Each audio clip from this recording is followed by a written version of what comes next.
বহু প্রাচীনকালে এক মহান ঋষি ছিলেন, যার নাম ছিল বাল্মীকি। কিন্তু তিনি জন্মগতভাবে ঋষি ছিলেন না।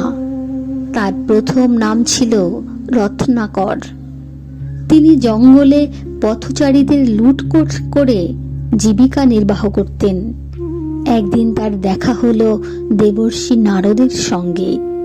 রত্নাকর নারদ মুনিকেও লুট করতে চাইলেন, কিন্তু নারদ শান্ত রইলেন। তিনি রত্নাকরকে প্রশ্ন করলেন, যে পাপের জন্য তুমি এসব করছো, তোমার পরিবার কি সেই পাপের ভাগীদার হবে? রত্নাকরের বিশ্বাস ছিল যে তার পরিবার তার সব কর্মে পাশে থাকবে।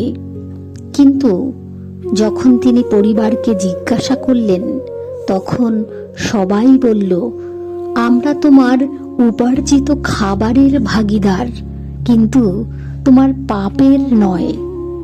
এই কথা শুনে রত্নাকরের হৃদয়ে গভীর পরিবর্তন এলো। তিনি নারদ মুনির চরণে লুটিয়ে পড়লেন এবং মুক্তির পথ জানতে চাইলেন।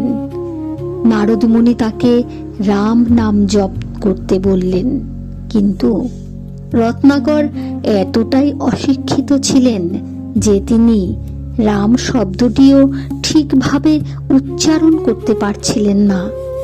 তখন নারদ তাকে মরা মরা জপ করতে বললেন। নিরন্তর জপ করতে করতে সেই মরা মরা ধীরে ধীরে রাম রাম হয়ে গেল। রত্নাকর বহু বছর গভীর তপস্যায় নিমগ্ন রইলেন। তার শরীরের চারপাশে উইপোকারা বড় একটি ঢিবি তৈরি করে ফেলল। সংস্কৃতে উইপোকার ঢিবিকে বাল্মীক বলা হয়। সেই কারণেই পরবর্তীতে তার নাম হলো বাল্মীকি।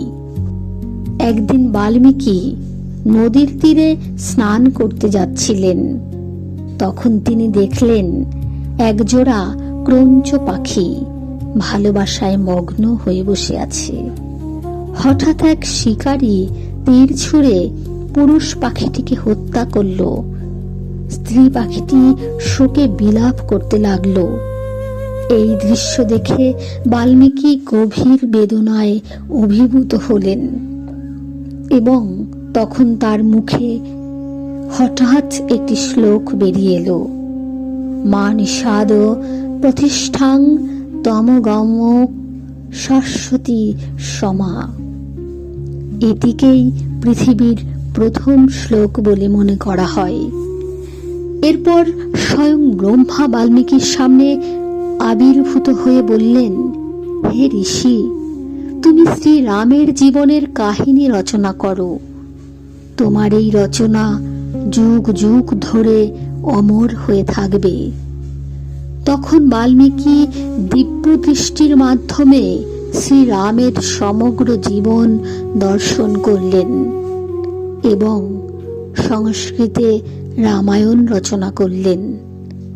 এটি শুধু একটি গল্প ছিল না, বরং ধর্ম, প্রেম, ত্যাগ, আদর্শ জীবনের এক মহান গ্রন্থ হয়ে উঠল। এই কাহিনী থেকে আমরা এই শিক্ষা নিতে পারি, যে কোনো মানুষ বদলে যেতে পারে। ভগবানের নামই সবচেয়ে বড় আশ্রয় এবং সত্যিকারের ভক্তি মানুষকে মহান করে তোলে।